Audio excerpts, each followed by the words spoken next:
From Lagos, the nation's commercial capital, this is the news at 10, live from Channels Television. Reported tonight. Ijoma Oyato.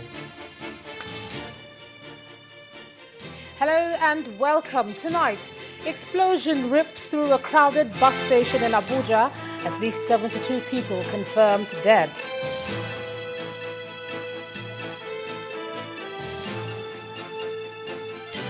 The president visits blast scene, condemns attack, also assures of triumph over terror.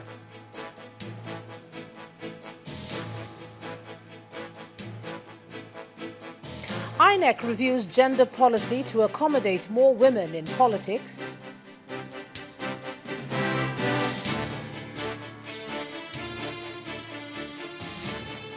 And the prosecutor at the Oscar Pistorius murder trial accuses the South African athlete of using his emotions as an escape.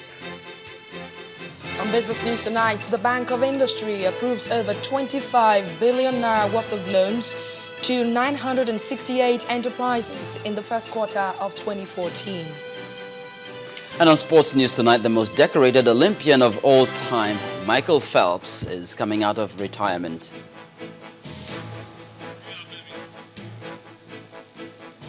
I'm Linda Akibe from Abuja. Security agencies placed on red alert in Abuja following today's lethal bomb attack at Nyanya bus station.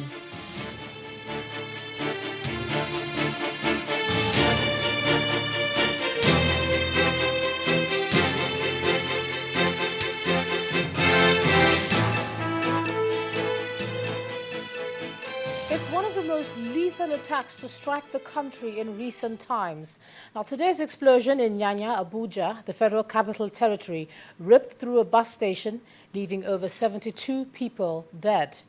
More than 124 people were wounded in the attack and are also lying in hospital.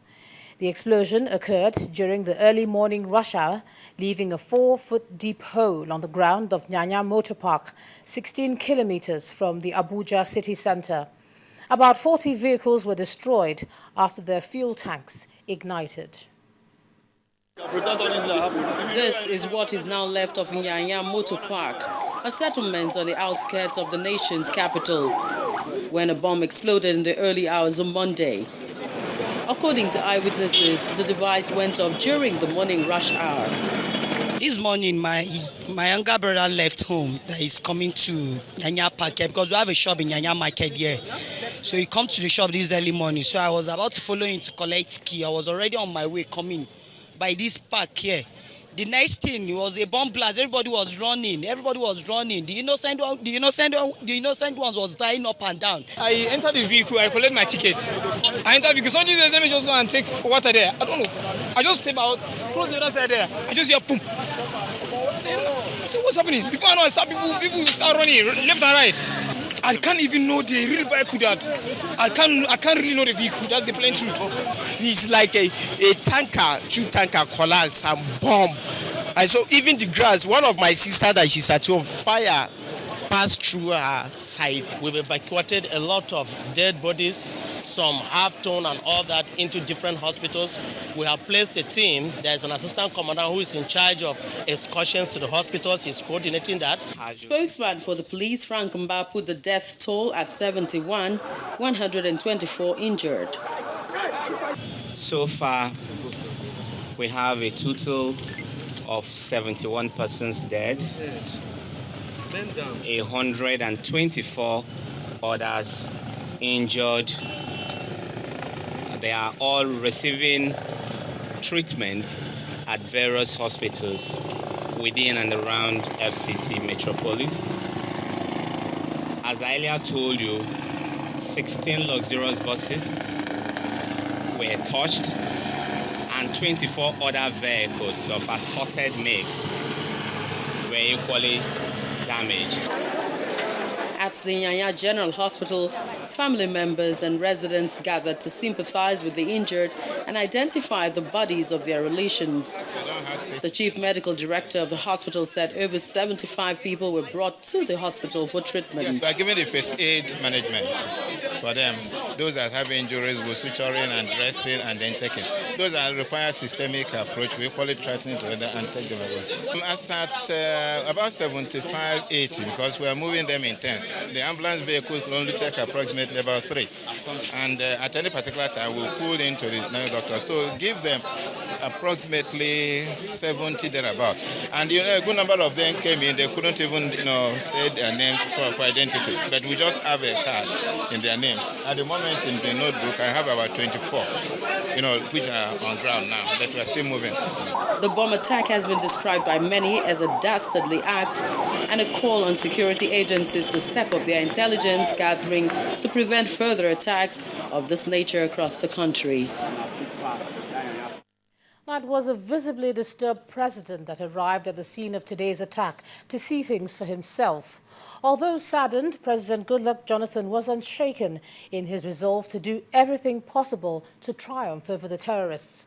The president was accompanied by the Senate President David Mark and the Inspector General of Police Mohammed Abubakar. Our correspondent Omelogo Nadi reports. President Goodluck Jonathan at the site of the bomb blast in Nyanya, in the outskirts of Abuja. The president assured that the issue of Boko Haram and other terrorist activities would soon be a thing of the past. If we become observant and all of us become very security conscious by the movement of people, we'll be able to reduce some of these incidents. We'll do our best. Country security services will continue to work hard. And God willing, we'll get over it. The issue of Boko Haram is temporary. We'll surely get over it. The president also visited Asokoro General Hospital, where most of the victims of the blast were taken.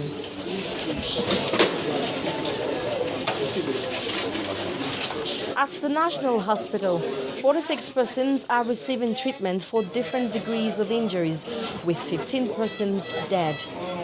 Once I say anything, it becomes authoritative. So just bear with me as we collect the figures. But we had a lot of victims. We had a lot of them dead from the site. That's all I can say for now. But certainly before the evening, you'll have more definitive figures. We are working hard to be sure that whatever figures we give to you is not wrong. We have to do with our sense of responsibility. It's certainly overwhelming, you can see very well. Not only NEMA as an agency, even the hospitals are overwhelmed. There was wailing and anguish as relations confirmed the death of loved ones.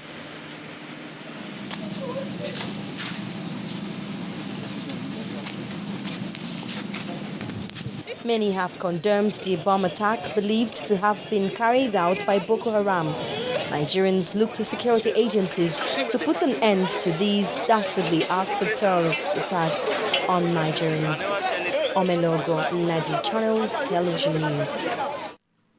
Well, in the meantime, the Senate President David Mark has condemned the Nyanya bombing that left scores of citizens dead. He frowned on what he called the war on defenseless citizens, describing it as inhuman, ungodly and unnecessary. Senator Mark sympathized with the victims and reminded Nigerians of the need to be their brother's keeper at all times. He also called on security operatives to work together to bring these attacks to an end.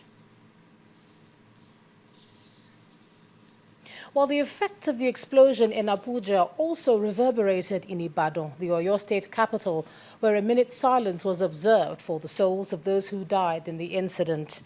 The occasion was the centenary birthday of the Olubadan of Ibadan, Oba Samuel Odulano, where the Minister of Information, Mr. Labaran Mako, joined Governor Abiola Ajumobi and the Minister of State for the FCT, Olajumoke Akinjide, in condemning the attack.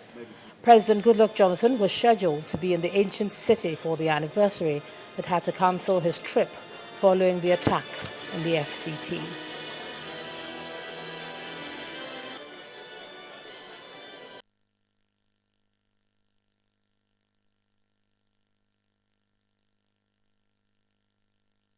As the federal government continues to work for peace and development, you will still have some ugly incidents because these are people who live among the people. And that is what the governor was saying.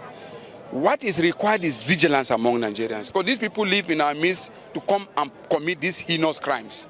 They live in our midst, they live among us, but because of lack of vigilance, often they are not detected. Security services are doing a great job, but they alone can't succeed so 100% without the cooperation of all Nigerians. What is most significant is that it appears that each time this country is making progress where there is good news, these explosions will take place. The time is clear. All us false Nigerians, we must stand up for peace. What has happened is condemnable, is criminal, is heinous. It shows the level of depravity of those involved in terror and violence in our country. I think it's a very sad situation, and I think Mr. President is already there, and that was why he could not come here. But all of us will send our condolences to the families that are affected, and we take this opportunity to appeal to Nigerians to ensure that we all live in peace and harmony. Security of lives and property are foundations, essential foundation for progress and development. Without it, we cannot develop and make progress. So we are appealing to all Nigerians to join hands to ensure that we have peace, tranquility, security of lives and property in the country. I can tell you that everybody has been evacuated from the site, both the dead and the living. The injured are receiving free medical care in our hospitals in Abuja, and we will give you the figures when we have them. But like the Honorable Minister of Information has said, this is a fight for every single Nigerian. This is alien to our culture. There is no culture in Nigeria, and there is no religion that preaches murder of innocent people. So I want all Nigerians to take this as their fight. It is not the fight of government. Government is for the people, of the people, by the people. This is the people of Nigeria's fight, and I know we will win it. In part two, after the break, the police give reassurance of security in public places despite the blast in Abuja. That's coming up in a moment. Please stay with us.